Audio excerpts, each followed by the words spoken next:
Right, just leaving fair old Grimsby now. Nothing special about that, is there?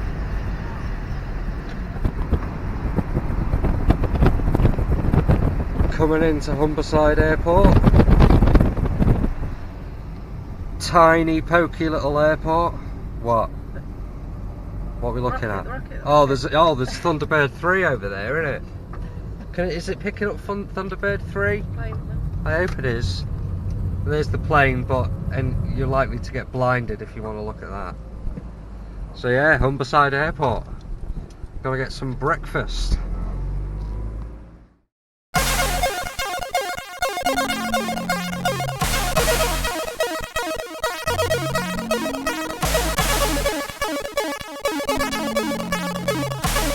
Absolutely amazing breakfast. Just sausages and bacon is honestly all you need. Bit of HP. You've gone for the bun option. Not the right choice.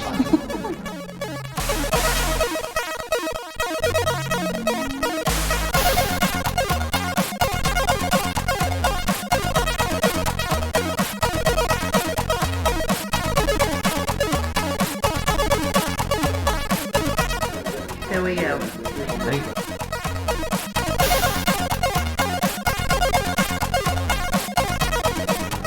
Who are you? Kelly.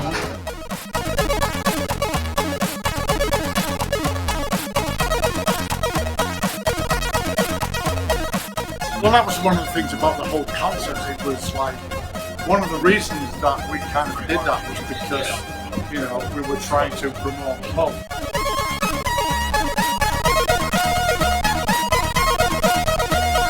This is of course a very retro event. I hope all of you will get a bit drunk.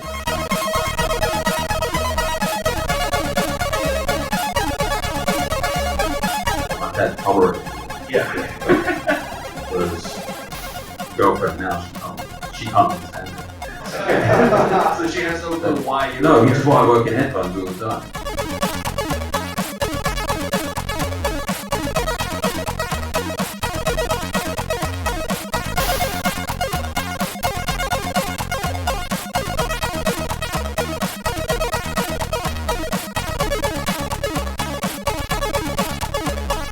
Beyond, right? Beyond, yeah. Beyond. That's right. I'm very local.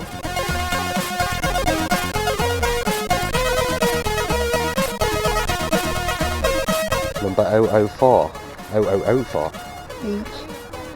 Hello there.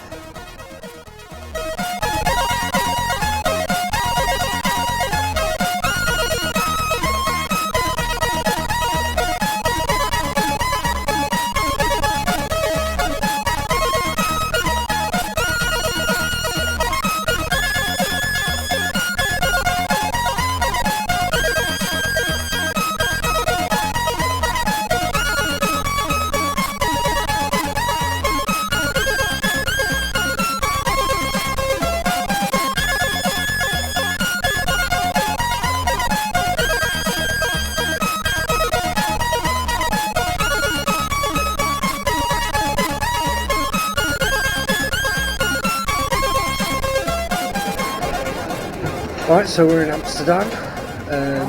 Smooth flight. Rob Hubbard on the flight. Must have got me creeping it him a little bit.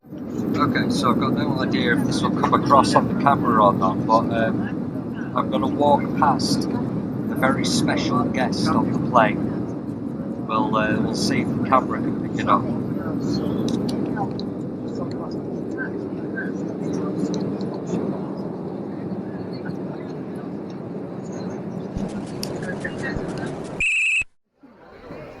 Still haven't caught him in Amsterdam, but we may catch up with him just yet, who knows. We'll see him anyway tomorrow, back in time.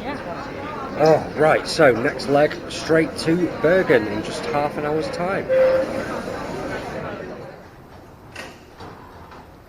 Bergen Airport. I don't know if you can see that plane over there. It's awesome and old school. It's got propellers on the wings, like DuckTales or something. Very cool. What's this guy doing? Go for it. Go on.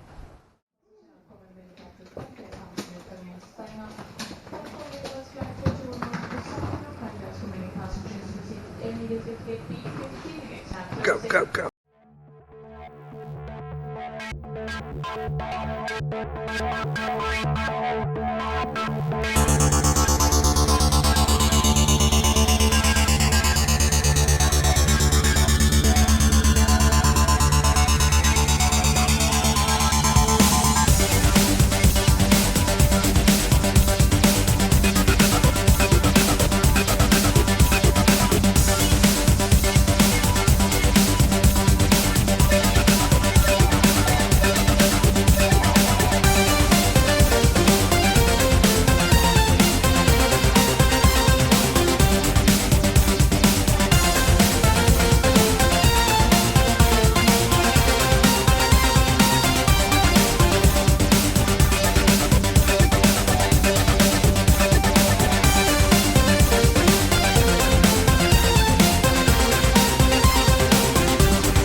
So the first thing you're greeted with in Bergen is these absolutely gorgeous shop fronts coming straight off the bus. To see this behind us, an absolutely gorgeous waterfront with some beautiful buildings.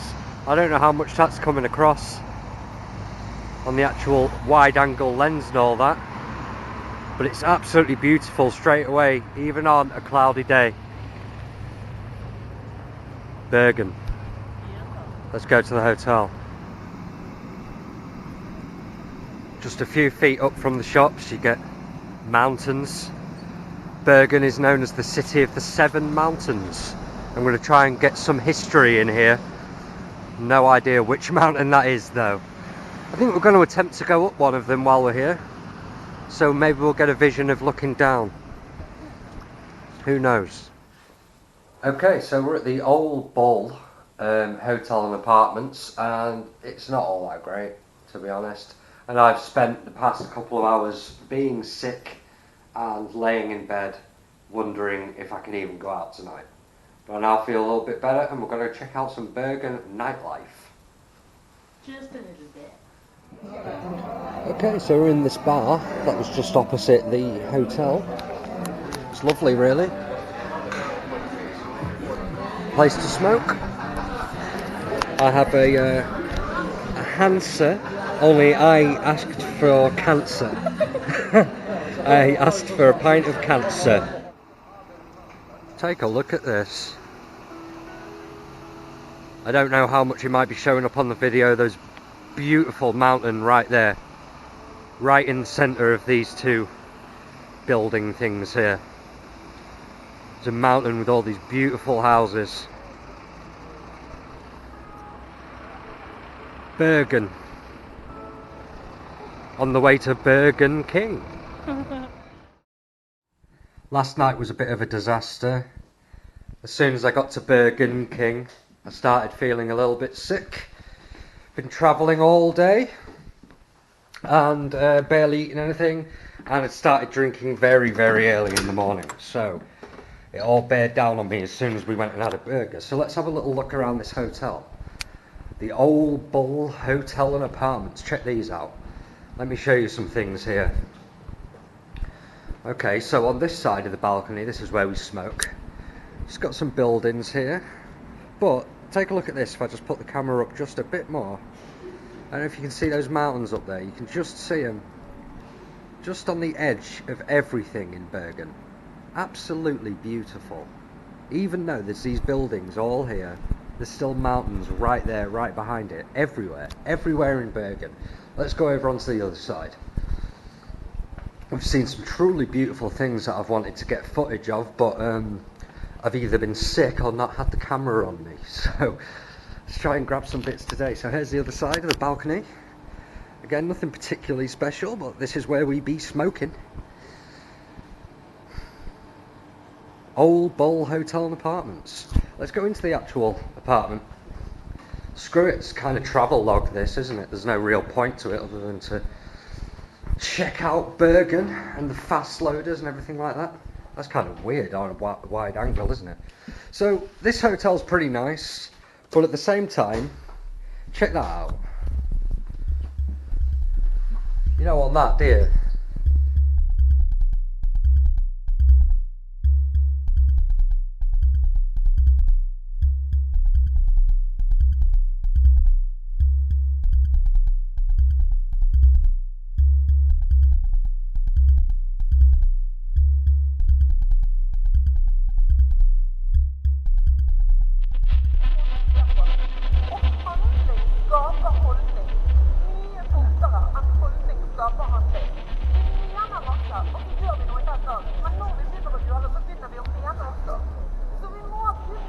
So we're not fully sure about what this protest is about. I'm thinking about asking a local. We're thinking it's probably climate change, but I'm not entirely sure what it's about. Let's ask this guy. Excuse me, do you speak English at all? Yes. What's this about? I'm interested. Well, I was actually paying attention. No, but we're talking about like, I know we have to take action, climate this, Climate change, that, yeah. and the guy, I thought it was funny, I read all the posters, and the guy said, well, some of them were good actually, some of them I liked, but the one said like, climate battle is a class battle. Right, yeah. Yeah. So I thought that was a little bit like hard, a little bit, I don't know. Yeah, it is. I mean, we're all involved, aren't we? Yeah. Yeah. Well, thank you for that. Yeah, of course, have a nice day. No, same to you. Well, there we go. Climate change, apparently. So let's do a little clap. We all like climate change. No, we all don't like climate change.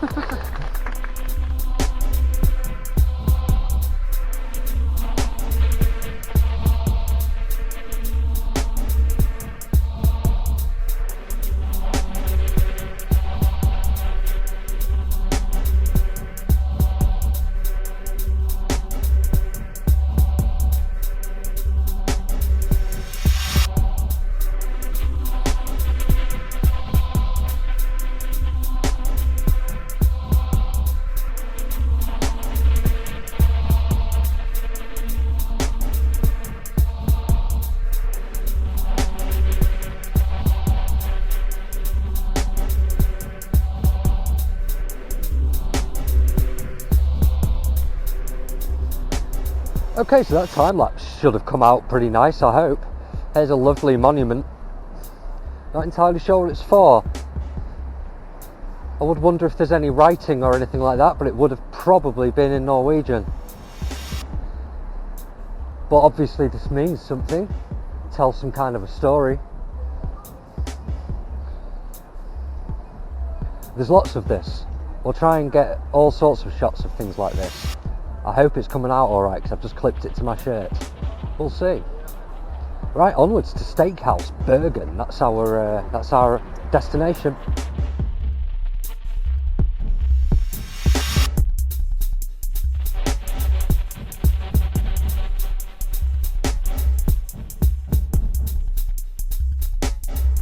Okay, check this out. I don't know if this is showing up on the camera or not. Is the camera pointing towards it at all?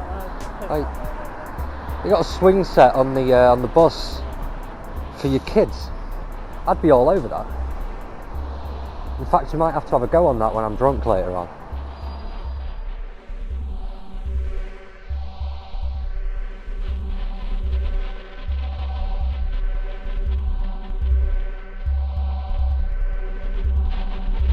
Okay, so now we're stopped here. I'm going to unclip this. Hopefully this doesn't make loads of noise. Because there's lots of cool things to see around here. Lots. Oh, look at him. Crossing the road without the green man. And you. Christ. Got to be careful at these crossings. Oh, there we go. Another one. Jaywalking.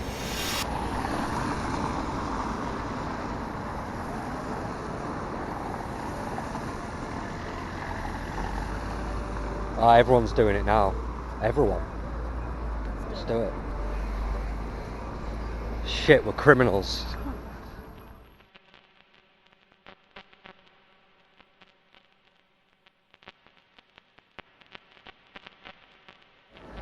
Crabs. Live crabs and lobsters.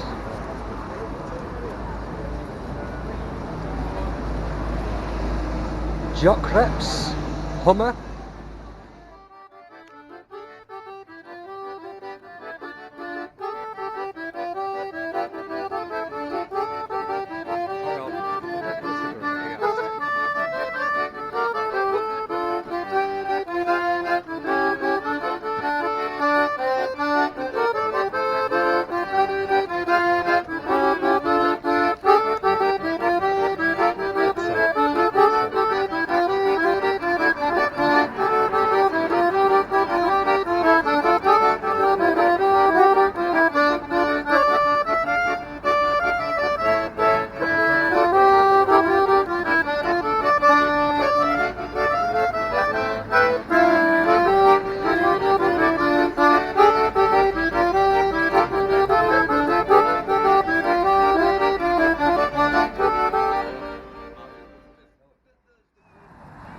So Bergen is the second largest city in Norway. It was once its capital, as I've said before, and was a huge, important place for commerce in Europe.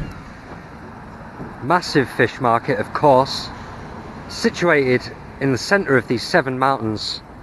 Absolutely gorgeous. And it was a very, very important country. Oh, not country, city in the Middle Ages.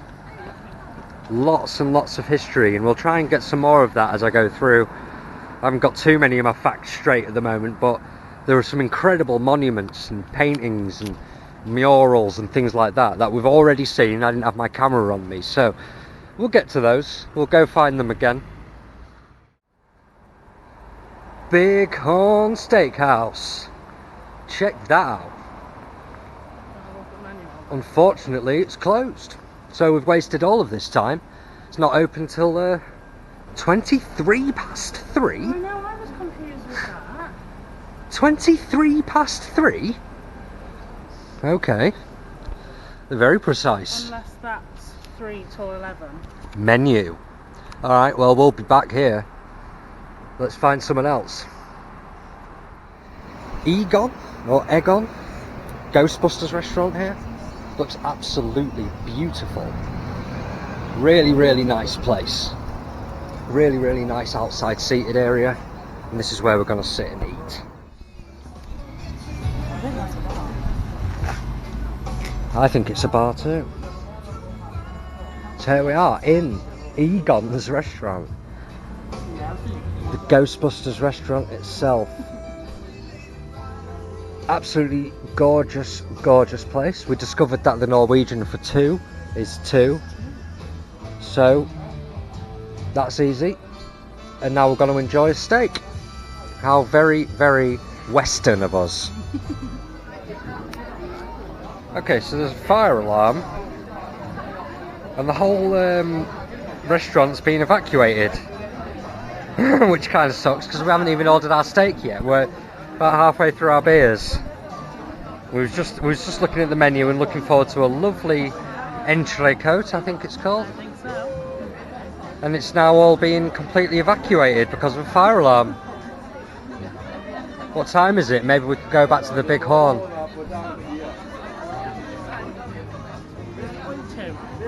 Got an hour till the Big Horn opens. I want a goddamn steak. back into Egon's. Look at the size of these beers. Large beers, absolutely beautiful. So we're all back in and we've ordered food. So here's the steak, fries, peppercorn sauce and entrecôte, if that's how you pronounce it. I believe that's how you pronounce it. Still, look at that. I'm going to turn this camera off so I can eat this bastard. Right, that steak was absolutely incredible. I think you've seen the pictures of it, so that's all you need to know. Let's time-lapse our way to Inside Rock Cafe, where the actual VGM event is going on. Let's go.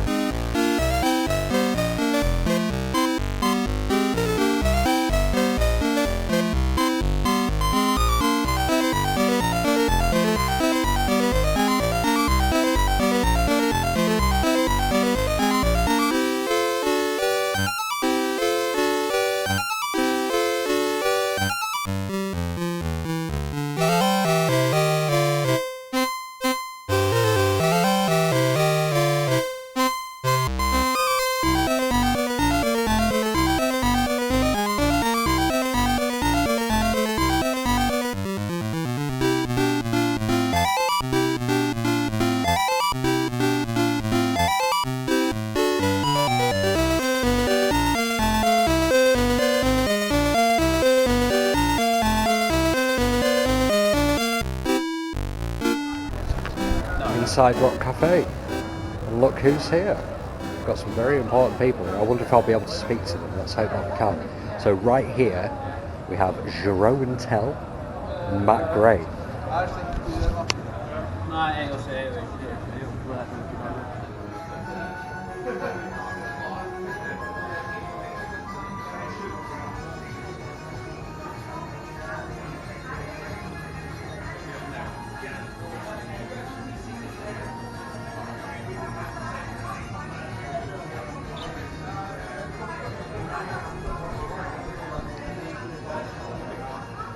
Right. Do you want to play? So, yeah. So it's nice of you all to be here. This is of course a very retro event, and I hope all of you will get 8-bit drunk. Blah blah blah. Just follow that.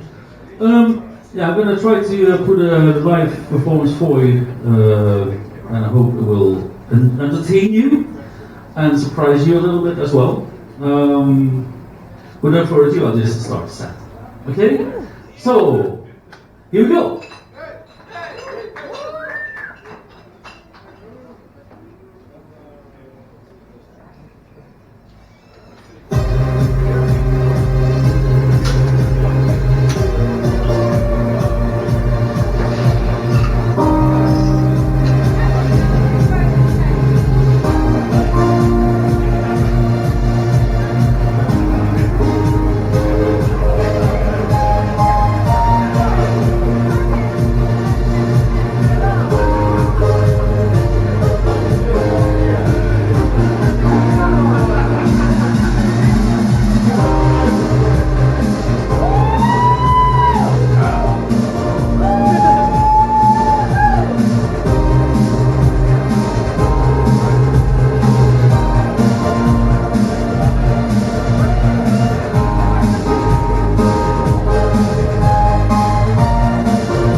intermezzo, I want to play a song for a dear friend of mine who passed away, apparently in Canada.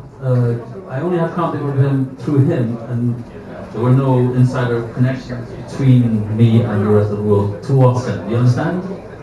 It's really weird when he passed. I didn't hear about it. It just all the connections broke. And then I heard somewhere that he passed away.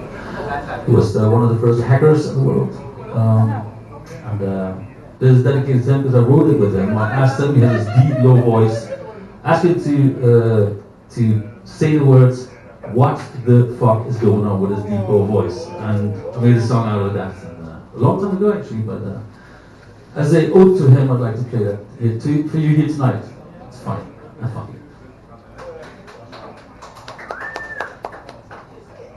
So, ode to Rob Hubbard.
So what the fuck is going on? What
So, Jeroen, how do you feel about last night then? How did you feel it went? It went pretty well. Yeah, it was a great gig, wasn't it? So, what's it like to play live, that kind of stuff? I love it. Actually. Yeah. I've been practicing a lot at home with Mhm. keyboard. Couldn't bring my own keyboard, so I had a keyboard here. I practice everything in C. That's just what I do. And I transpose the keyboard to the key I want. Mhm. These keyboards didn't have it, so it was a little bit of a downside. Yeah. Keys, but I kind of winged it and it worked. Yeah. I got to improvise more because of that, and that's actually good. And Yeah. when you're on stage, then it becomes a different thing. Yes. Because then you feel the energy and you see the crowd going. Yeah. And, So how much work do you have to do to get that stuff on the keyboard and make it actually playable? Yeah. Nothing. Just play it. Yeah, You just have play to, it. You have to train here. Of course, yeah. So there's no Commodore 64 patch or anything like that, or sound that you're using. Well, or... what I'm planning to do for next, because I want to keep doing this, because Mhm. it's much more fun than just playing DJ sets. Yeah. I want to buy a keyboard that is portable, big enough to play high range Yeah. melodies, and with the right sounds in it, which I can program to work. Mhm. And keep doing that. And I really have all my own sounds that I really want for each song. Just Yeah. have, this is side one, this is Mhm. this is this, that. And it's gone down really well here. Everyone's really loving it. Do we think there's a bit more of a future for this kind of thing? Because at the moment, it's quite niche and small, but I'd love to see it become much bigger. Yeah. The thing was, I thought I was actually asking you to play some keyboards or something, because last year I think it was Rain on Hunt and Hit Me Now. Crystal's back. Yes. They played together as well. So it's a cool thing to do, but I never got to bring a keyboard, but they actually have access to a music shop and bring the keyboards in. So that's how it came to be, and I practiced at home.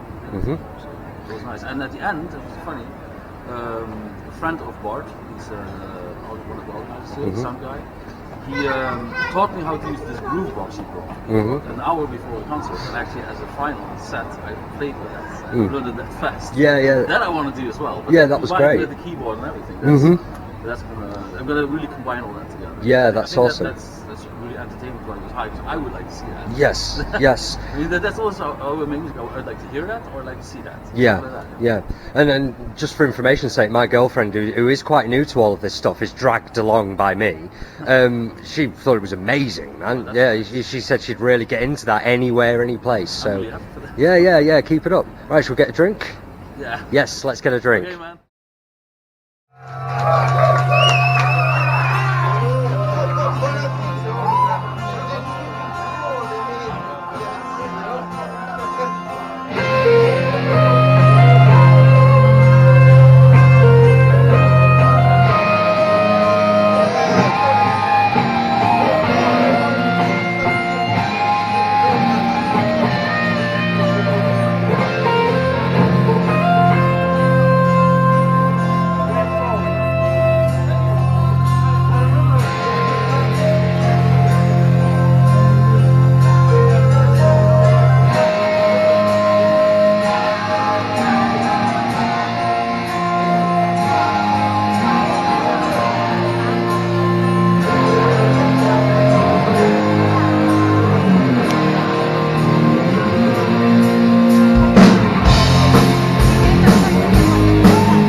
So camera-wise, last night was a bit of a write-off. Ran completely out of batteries halfway through the FastLoaders, which sucked balls, because I was really hoping to get their full set. Pretty much like, I think I got Jeroen's full set, I think. We'll have to check the footage back. I really wanted to put their full set into this film thing, what I'm doing, but it ran out of batteries halfway. And then with it being so late at night, there was no point going back and charging it. Then we didn't get much more of the night. You know, we spent the night hanging out with Jeroen, Rob, Matt Gray. One of the FastLoaders agreed to a chat today. So hopefully we'll be able to film some footage of them today and make up for last night with the camera running out. But it was an awesome night of VGM celebration. I had a bit of a chat to the Slay Radio guys as well. It's all so good. So we'll see what happens today. It's kicking off a lot earlier today, about 3 o'clock instead of 7ish. But we're hoping to do some touristy things, go up one of these 7 mountains, see some cool things, get it all on camera hopefully. Let's just see if we can squeeze all of that in before 3 o'clock when it starts, because Rob Hubbard's playing live today, we don't want to miss that. So theatre and literature fans, this is going to be some stuff for you. We are currently at what is basically the old National Theatre for Norway, around here, not Norway, Bergen. And it's been around since 1809, if I'm not wrong. We'll have a look around the front again, maybe something else. But this is Bjornson. His full name is Bjornson, I believe, if I'm pronouncing that right. Let's take a few steps back here. Who is considered one of the 4 greats. Hey, I nearly fell down these steps. Considered one of the 4 great Norwegian writers, and actually wrote the lyrics to their national anthem, which I think is pretty cool. So let's take a step around these grounds. There's some cool things to see. Look at this painting over here first, just to save me coming back to it later on. Really cool painting on the side of this building here, like a young girl playing Tetris and being in the Tetris world. Really, really cool. There's a few paintings like that, and hopefully we'll capture some more as we go around. I'm already running out of batteries though. This camera is awful. Okay, so let's make our way around here. I don't know if we're going the right way, because there's a couple of things I want to show. You should see that beautiful, beautiful view of the mountain side anyway, as we come around here. Incredible. But you can tell that this building has got a lot of history to it. Is it that green, is that oxidization? I don't want to get it wrong, but I think that's oxidization, which comes from pure time. I might be wrong. 1850, Den Nationale Scene, 1909, and still playing today. Lots of different productions. Pulp Fiction's on. Oh, I thought they were playing the film, but they're apparently playing a live version of Pulp Fiction, which, you know, pretty serendipitous. So we'll come down here and have a quick look at these statues down here. I'm just trying to get people off camera, you know, because there's people walking around. I don't just want to be shoving cameras in people's faces. It's quite rude, isn't it? So no one really wants to be on someone's camera. Just go over there, have a quick look at that one over there. We'll catch up on that in a second. These two, I haven't got a clue what these are. I've looked them up online and everything, but I can't get any information on these. So this lovely fellow with his tadger out, Inglingen, I believe. Inglingen. I've looked it up online and it's only brought me to Norwegian Wikipedia, which obviously is no good for me. I've got no idea what he represents. Same for this apparent mother and child. I can't even make out their plaque because of the netting around it. But yeah, really evocative statue. Clearly mother and child, but what it represents, I don't know. But all of these things have incredible stories. Like Grim from my own Grimsby.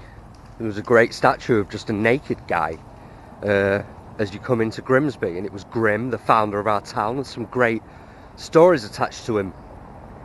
So I always assume the same whenever I see a statue and it's just nondescript and I don't really know what it means or the history behind it, and I can't find out what it is. There'll still be some incredible story there.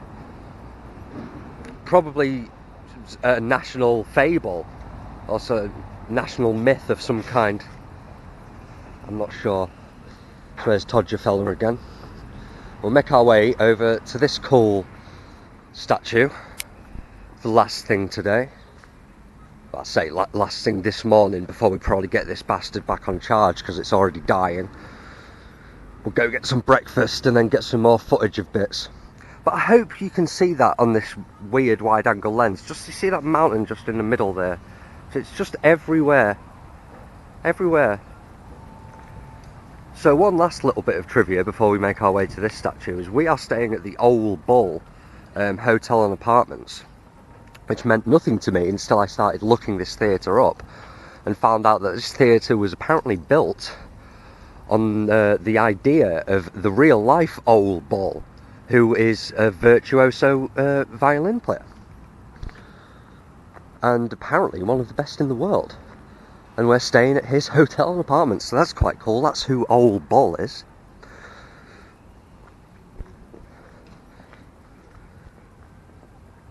And this is what we see every morning when we come out of our hotel. In fact, I don't think we have seen that yet. No.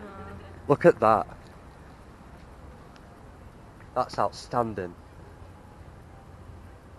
We're going to try and make our way up Floyen today, but I'm not sure how possible it's going to be with time, and hopefully we can make our way there. So this is Henrik Ibsen, who is a prominent playwright, Norwegian playwright, and is actually the most performed dramatist in the entire world besides Shakespeare. The only guy who has Henrik Ibsen trumped is Shakespeare himself. So this is an important name in Norwegian history. And it's a really, really cool statue. I actually love how they've given it this distinct face and these really strange features, actually. I don't know how much of it's weathered or how much of it was originally designed like that, but it's a really distinctive, character-filled statue.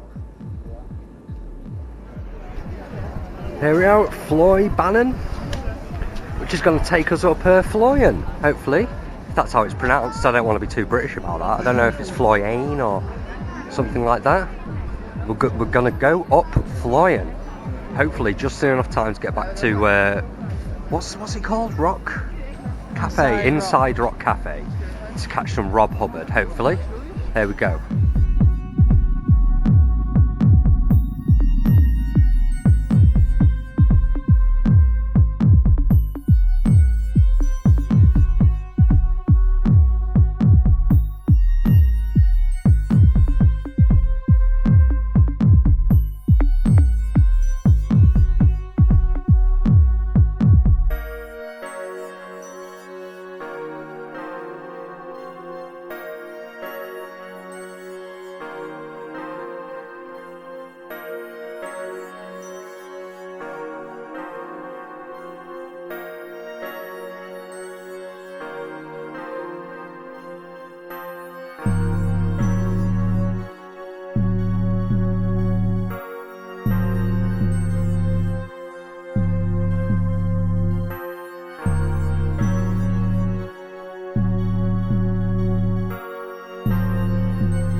Would you look at that?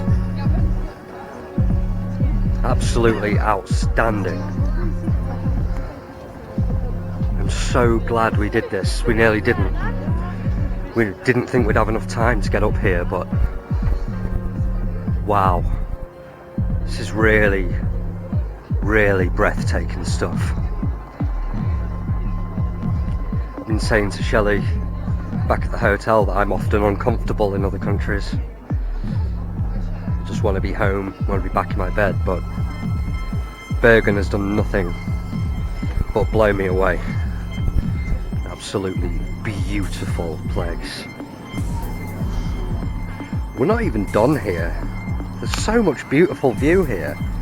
I mean, we were stood over there looking in that general direction, but now there's this whole city over there too, stretching out towards more mountains. And there's this walk around here. Follow me, Shelley. Which seems to suggest even more great views.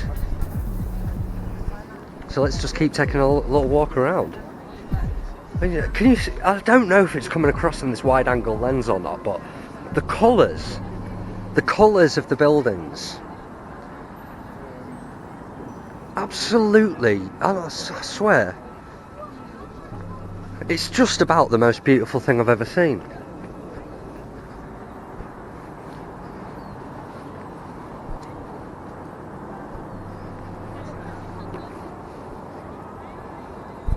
I have never, ever been this bowled over by a landscape.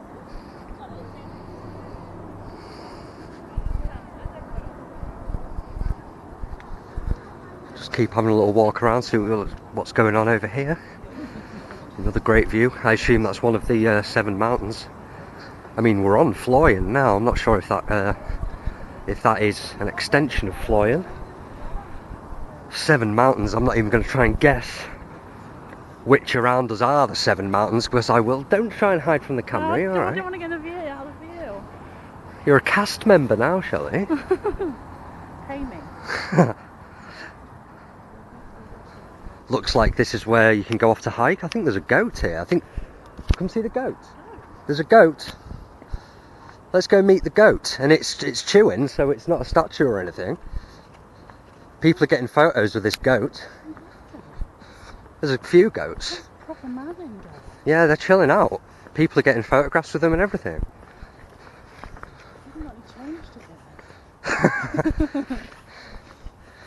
Oh, fag. I can give it a fag.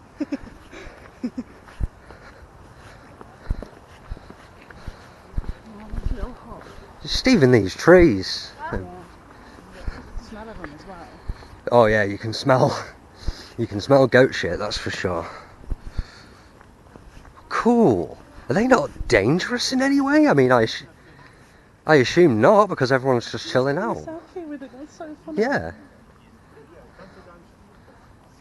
I mean, I assume they're not just going to book you or anything, because they'd have a reputation for that. There's a little park over there, play area. We're going to have something to eat at that cafe. Yeah, sounds good. Because we can go down, we've got a return ticket, we can go down whenever, is that how it works? No, they're chilled out. They've got little boxes on, so they're accounted for. They know who these guys are. They're wearing little black boxes. I want to meet this black one, but this guy's hogging him. We might have to go check out this dude. Oh, hang on, this one's making a move. Let's meet this fella. Number 004. 0004. Hello there. They seem perfectly friendly. Hey? Hey there. Hey there, buddy. This is great. I didn't know there were goats up here. Chilled out goats too. It's awesome.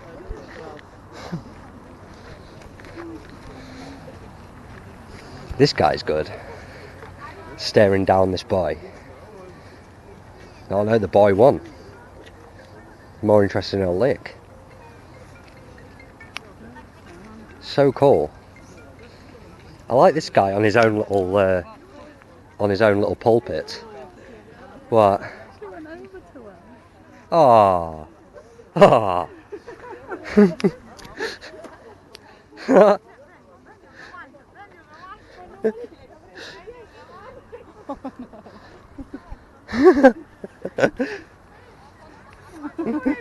Oh, this guy's coming over now. See, they're adventurous little fellas, aren't they? Yeah, I haven't got any food though. That's okay. Hey, you buddy. Oh.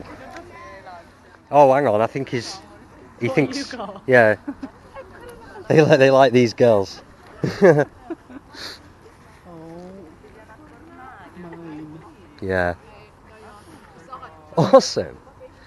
One of the best views of my life. Goats and a cafe.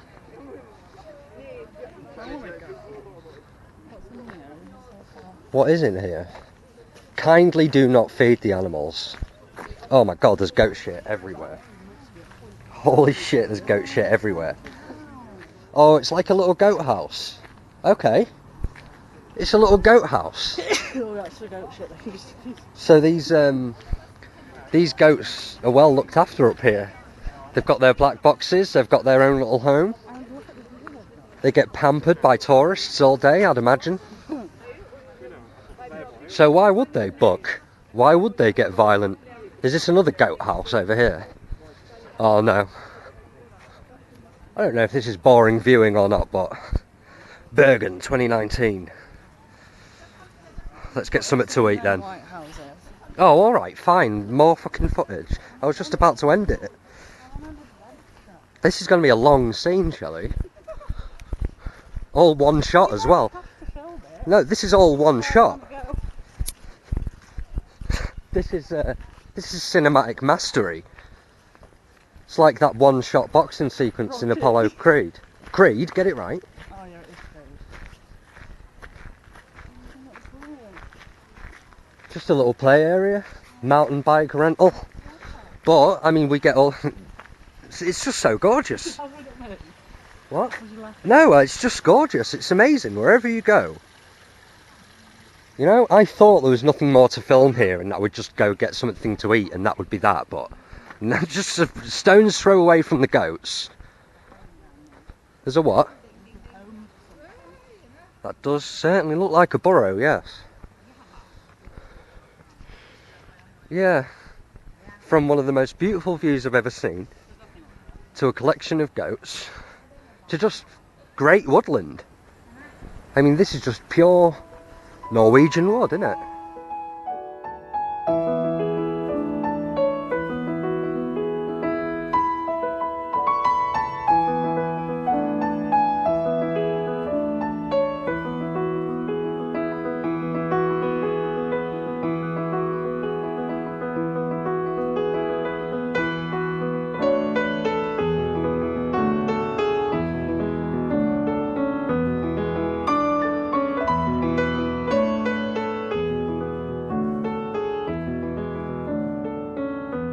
More goats.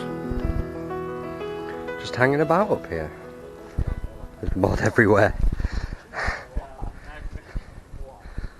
They're just grazing, just chilling. Let's make our way out of here and see if I can maybe stroke some of them on the way. Is this my dude? I think so. 0004? This is my fella. Yeah. Are these guys mates? Well, I'm mates. I should be able to greet you after we've scratched your ear already. Hey, 0004. Alright, fine, don't want to know.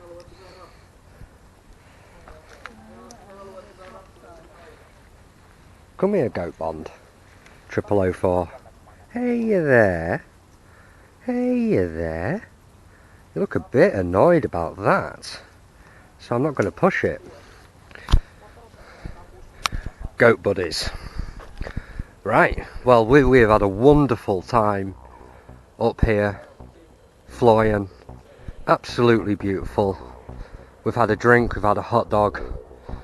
It's just so gorgeous here. I'd have got that shot of the strange little troll house over there. I've actually got some information on that. It turns out you can apparently rent it for free and stay there, and there's a little log fire in there. I saw in the window at the front. I don't know if this camera would have picked it up, but apparently you can go there for free and just stay there. Unbelievable.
And back to Bergen.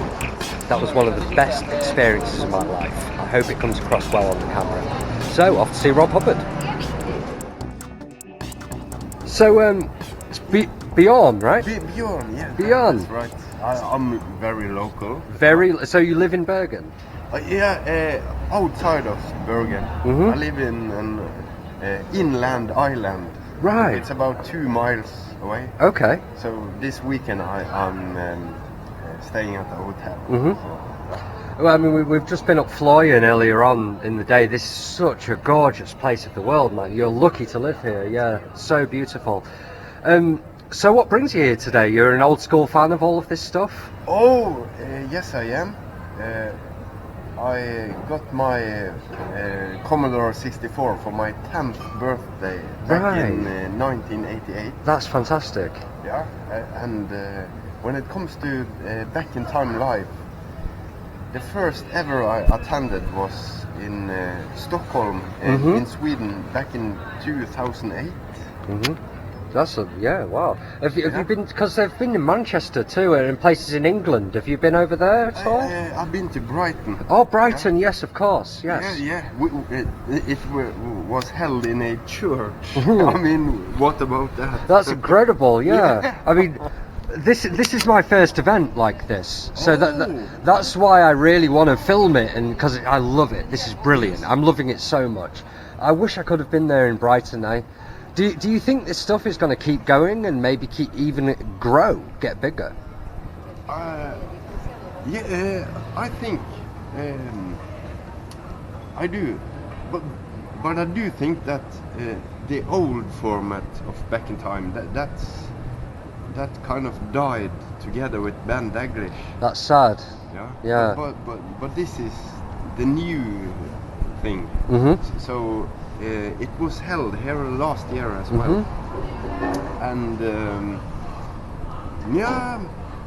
I think they are doing some thinking in the background, and maybe it will be next year. Oh, that would be fantastic. Oh yes. So who are some of your favourite C64 musicians and some favourite tunes, maybe? Oh, I have to say Ben Daglish. Yes. I mean, when I got my first computer, it came with a compilation of games. So I had like 25 games. Excellent. Most of them were from Gremlin. And the music was from Ben Daglish. Yes. So you know, I like Commando and Whistball and all the stuff, but the Ben Daglish tunes, they moved me. My favourite of all time is Trap. I adore Trap. So, do you have any memories of the demo? Like, did you see it back in the day, the old Trap demo, or is that something you came to later?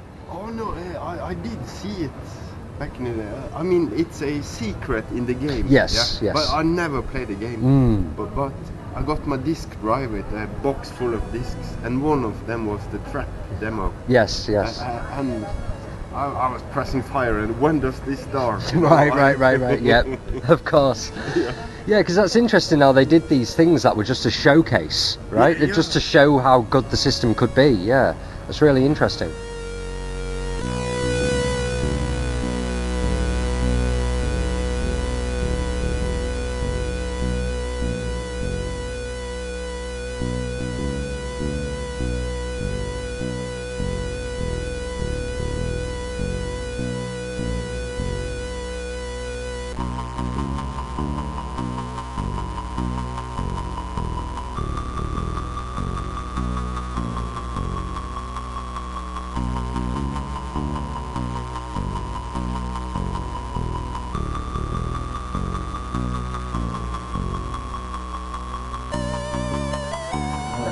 And Matt, you came from music background overall, or was it just? Well, only in that my dad had I lived above a recording studio. My bedroom was above a recording studio.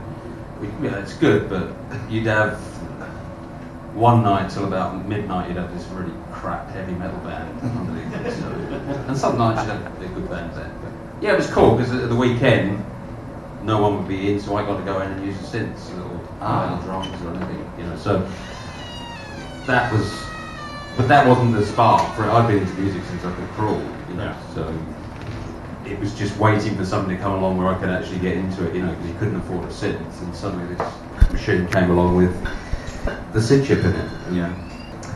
My whole family was into music generations after generations and stuff. For example, my grandfather used to play the piano at the silent movies. He started pretty famous, apparently, called choir. My father had a choir as well at home, was the conductor there. Okay. And they practiced since I was 0 at my house, so it was like natural, you know, and there's always music everywhere. Piano teachers and music teachers and all that. But the thing that captured me like with music is like I had this Casio watch. So this last year as well. I had this Casio watch and I was 8 years old or something, and I hear this tune come out and very simple FM beeps. And I thought to myself, someone programmed that. I want to do that. But there were no computers. I didn't have a computer around, so I just had to wait for this ZX80, which I borrowed, and it can make a beep command. I started beeping around, and it was like, oh, the controllers, I love it. I lived just down the road from like a petrol station that sold Mastertronic games. Oh. So I used to go down there on my bike, buy one of the games with his music in, come home, reel to reel, take it back, say I picked the wrong game, you give me my money back. Because he didn't have a clue what it was. I think he thought it was audio cassettes, you know. I used to do games in the mid-80s, and these like hacking groups in Germany used to send me a copy through the post of the game before it was released. And they'd already hacked the game so that on the title screen it had got like their logos, and it got my music playing, and it had got their scrolling messages saying thanks to blah blah blah. My dad tolerated it. Yeah. Whereas his girlfriend now, she can't understand it. So she has no clue why you're No, here. which is why I work in headphones all the time. And if she hears it and says, you know, what's the noise? I say, that's you know. Yeah, I mean, it's hard to actually... You can't, we were talking earlier about this, I was talking to someone, your brain's either tuned, you like to see it or you don't. You love it or hate it. Yeah, There's no in between. not really in between, that's very true. If you think that about the synth, what do you think about the AY chip? I just hate it. But that's part of the reason I never carried on, because they made a big mistake with the Amiga by not implementing SID into it. Yeah.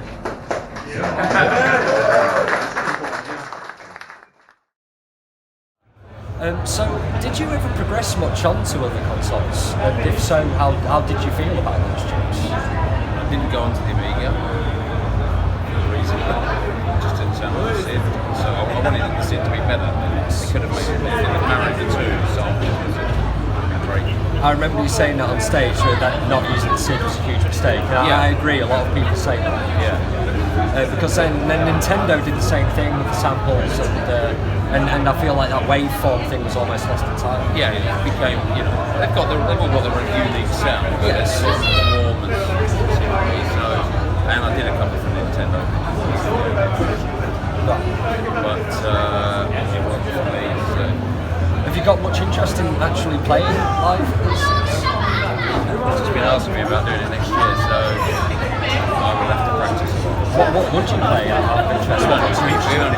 Right. We'll see. Right. Well, thank you very much for speaking to me, man. That's great.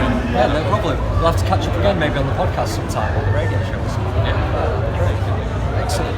Thank you.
you've known me as Bruce. Yeah, and if you have known me as Dean. Yes, exactly. So we are Bruce and Dean for the moment. Just for now. Just for now. So, what's even brought you here today? You must be a fan of this stuff going long back. Oh yes. It was very special to me because these are actually two events. I have to thank Chris Edward later on because I was a fan of his CDs early on. Mm-hmm. I like to have these CDs, real CDs, and I collected a lot of these back in time CDs and stuff he did produce. And this year was very special because I went to the orchestral event in Hull, the 8-bit symphony, with our daughter, and we relived her childhood, our experiences together through this event. It was very special to me, and then this follow-up happened because I got to meet people, as it usually happens. Yeah. And and I met Bart, who was organizing Back in Time Live in Bergen. And and one thing led to another, and I in fact, that's how it came to be that I hear it all, and I even produced this Theremin remix to take part in this event, at least a bit. Mm-hmm. So, and then it's just, of course, they are totally different, these two events this year, but they both were very, very exciting and very. It was very close to my heart because, as a lot of you people know, if you experience this in your childhood, the music, especially the Sid music, absolutely, it stays with you. It touches something, and for example, if I hear the track from one of the tracks from Flimbo's Quest, it just makes me immensely happy and feel warm inside. Yeah, absolutely. So you've mentioned this remix competition and the theremin stuff. Now I want to get to that because that's great stuff. But also, you mentioned your daughter, and I have to assume that she wasn't born at the time of the C64. No, she was born like 1982. Then C64 came out. And she was born in 2002, so actually she was born 20 years after the C64 came out. So that's my point, like, because I'm quite young and I wasn't born at the time of the C64. Yes. I wanted to talk about that element of how it is quite timeless and how you don't actually have to have been born in the 80s to love this stuff. No, in no way, because she immediately found the games fun to play. Mm-hmm. Despite there being a lot of other distractions, and more modern stuff, and the music in her, from when she was from 8 until 14, 15, she even did a bit of DJing herself with this stuff. Oh, that's great. And so it's not a matter of age or when you were born. This speaks for the inherent quality of these games and this music. Of course, in comparison, for the most eyes and ears of people, it can be crude, but if you're a child and you're open, you get touched by it. Yes, it happens. Absolutely. The master's ready, so here we go!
you sure you want to play this tune, Rob?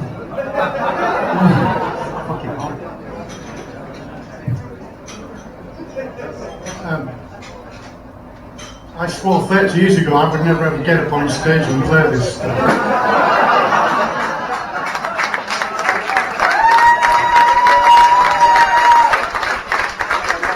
But this guy's very persuasive. Plus the fact he's the only guy on the planet who could actually play this in any case.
Okay, so Rob, we're actually filming now. We've actually just done a whole 10-minute interview and it turned out I just took a picture. So I'm very, very sorry about that. But we were just talking about the face of video game music today and why you might not necessarily be so interested in it. A lot of licensing happened, which, you know, back in 2001 it was becoming fairly prevalent. Like a couple of years ago I talked to the guy from Sony who was doing a new version of Wipeout, and all he talked about was the artist that he'd licensed. And how about like the fact that by that point you could do whatever you like. You can literally just go into a studio really and record whatever you like, CD audio kind of stuff. Did you miss the chip stuff, the working with on that technical level?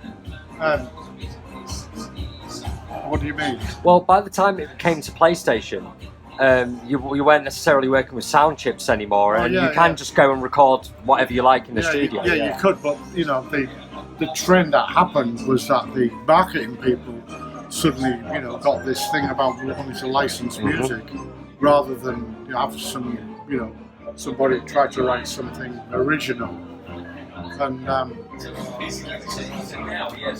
you know, I kind of lost interest in it. Yeah, yeah. But so when I didn't have like artistic, also, you know, the amount of money that was people spent on video games went through the roof, and so there was like, you know, a vice president of production, a producer, assistant, associate, and all this stuff, and they were all calling the shots. Right. You know, whereas I was used to, you know, I wanted to interpret things myself and write my own. So if that creative control stayed around, you wouldn't have necessarily had a problem working with real instruments or MIDI and things like that? No. No? Probably not. It was purely an attitude thing? Yeah, that's there was some of that, yeah. Yeah. Plus, you know, plus the licensing thing, and, you know,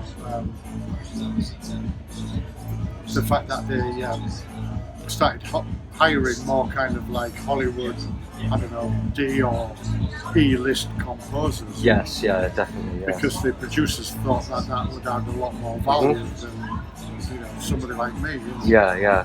So we were talking a little bit about you playing live today, and I'll leave it because we've already spoken for a while. But before we go, I can't not ask again about playing live. And if you could talk a little bit about what it's like to come back onto the stage and reinterpret these tunes. I know we've kind of already spoken about this, but actually film it this time. Like I say, I haven't played live for a lot of years, years and years, and you know, because these guys had supported the Kickstarter, they came across to Hull for their concert in June. You know, it's my way of giving something back, and you know, kind of saying thanks. Yeah, absolutely. And so the 8-Bit Symphony is going really well at the moment. Then you're working on that in the background. Yeah. We got the recording in February. Right. So I'm guessing release maybe later 2020 or maybe early 2021. Yeah. That's really to look forward to. 2020. Yeah. We've got provisionally scheduled to mix the stuff down in London. Right. First week of March. And how about any more live performances of that? Because it was breathtaking. I know there was a few issues even on the night. I know that, but it was still breathtaking. But the whole event was just pretty awesome. Yes, it really was. Yes. And the event itself was just. And to have all those people there, and the whole thing that went so smooth with the video, and all the rest of that. That was pretty cool. Yeah, it really was. Although because some of my family were there, and it really freaked them out. Because they're not in this world. No, they're not. You know, they've never seen anything like that. Right. You know, and I was like, I don't know, I must have spent an hour at the end of the concert, like signing stuff. Yeah. I've never seen any of that. How does that feel? Because I imagine you don't consider yourself a celebrity or anything like that. No, because it's only when normally I'm just Joe Blow. Yeah.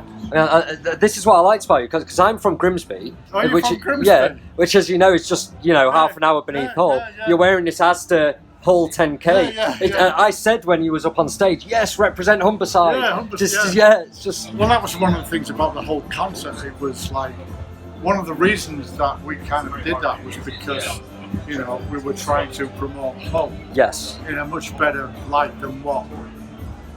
It's always reported in the media. Yeah, it is. It's not all stabbings and angels made out of knives. I feel like that's a twist almost, because the same thing happens in Grimsby. We have all these news things that deliberately make us look like the worst possible town we can be when there's a lot of culture going on. I know. Yeah, so the same thing in Hull. Yeah. I mean, the guys who came across couldn't believe the architecture of the city. It is beautiful. And I think, what the hell's this? Yeah.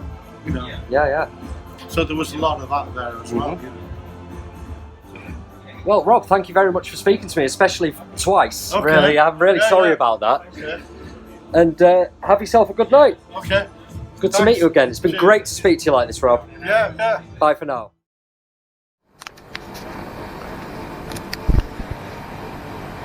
Yesterday was simply one of the greatest days of my life. Absolutely brilliant, and I don't know how much that might have come across on the little film that I'm making. I'm extremely hungover today, I'm extremely tired. We've got a couple of hours really to play with before we've got to get back to Bergen airport and get home. I can barely walk, massively hungover. But there's a few things I want to talk about from last night that I might not have had a chance to in all of my random filming. So first off, I'm sorry that the Rob interview had to start a second time, but I don't necessarily think that matters for you guys, because he was never there for the first bit, so it's just a Rob Hubbard interview. But god damn, I felt stupid about that. It's because I was using my girlfriend's phone. I don't use phones. Anybody who watches my show probably knows that. I hate phones. I don't know how to use them. What a bloody idiot I am in that I couldn't get the video working properly the first time. We spoke for a full 5-10 minutes before I realised, shit, Rob, I've just taken a photo.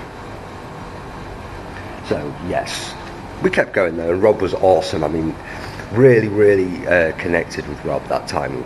Hearing some old school stories of going around and playing live back in the day. He's such a great guy. I didn't expect him to be that forthcoming. It's very intimidating, I find. And with people like Jeroen Tel and Matt Gray walking around, who are actually, I find, really approachable guys. I was amazed by how approachable Rob was last night. Absolutely such a friendly bloke. And we really got on. And he was on my flight in, as you guys know, so maybe if he's on the flight out, then I might be able to touch base with him when we're both a bit more sober, because that's the other thing I wanted to mention. I was so drunk, and not just on alcohol, but pure happiness and VGM celebration of the night, that's the only reason why I might come across as a bit more in that video, like yeah, oh yeah, like interrupting all the time, which I like to think isn't my usual style. But we were all drunk. I think I was like 1 in the morning at that point. It was a pretty intense time. So yes, there's that Rob Hubbard thing. The Matt Gray interview, I apologise deeply for the sound. I don't think we had any idea that there was so much ambient noise going on, and Shelley was filming that one, so I'm going to blame her. She won't mind. But yeah, I'm going to attempt to subtitle that and keep it in, because it would be great. But if that doesn't work out, then I apologise. If it looks terrible with the subtitles, I apologise. We're going to try and get that in. I think the same might be vaguely true, Jeroen Tel. I think the sound's a little bit better because we did it on this camera rather than Shelley's phone. But we'll have to see. I'm not going to know till I get home. But I shot some nice footage yesterday of the guys, and I'll be a bit irritated if it doesn't work out when it comes to the editing suite. So I hope it's all there, and if it's not, I've kind of explained why. Still, last night was an absolutely incredible night. The FastLoaders set featuring Rob. Yes, my battery ran out again, which is why we ended up using Shelley's phone for the rest of it, but the performance with Rob went on to just get better and better and better and better with every single track. They played an amazing version of Auf Wiedersehen Monty, which is the tune that Ben and Rob wrote together, Ben Daglish and Rob Hubbard, and they played it in tribute to Ben Daglish. Oh god, it was good. It really was good. And just as I was losing it over Auf Wiedersehen Monty and air guitaring to the whole thing, I was stood at the back of the room up on a chair. They played Monty on the Run, and I have never air guitared so hard in my life. Just Monty on the Run live. FastLoaders absolutely destroying it. Rob Hubbard sat there smiling, having not performed live like this in a long time, just absolutely loving it with the FastLoaders, who are they're just great. I didn't really have any appreciation for how great they are until you see them live. They are powerful, they are tight, they get all of those notes, they get the structurings perfect, and man are they passionate.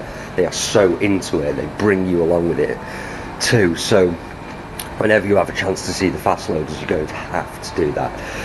But now I'm just rambling because, to be honest, I'm a little bit melancholic about the idea of having to go home. Little bit downtrodden about the fact that we've only really got time to go to fucking Burger King.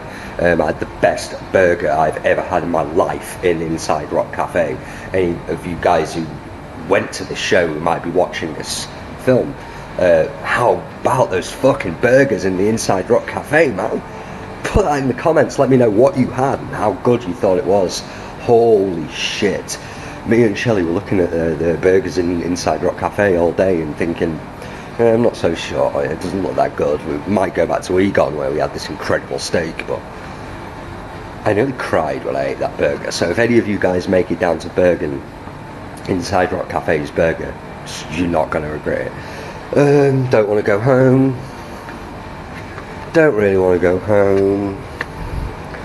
I think both Shelley and I would love to live here. Don't know if that's going to happen, but this is one of the few holidays I've been on where I'm not just like, I want to go home. I'm tired now. I need the comfort of my own bed and my own country, despite the fact I'm not a patriot. But I don't want to leave this place. It is unbelievably beautiful. The people are unbelievably great. Lovely, friendly people. I mean, speaking to fans last night, hopefully that'll be a part of the film and the audio will be okay on that, because I really want to include some fan perspectives in there as well. Such great people here in this country, great food, great coffee actually. Been able to find a few great coffee shops. The only thing I'd say they don't do over here very well is the old smoking. Their tobacco is horrible, but otherwise, you know, it could force me to quit. Okay, signing off. Try and get some shots of the way home, time lapse and things like that. But as rambly as this is, I think I'm going to leave it in just as a pure document of how much I didn't want to leave this place.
Thank you.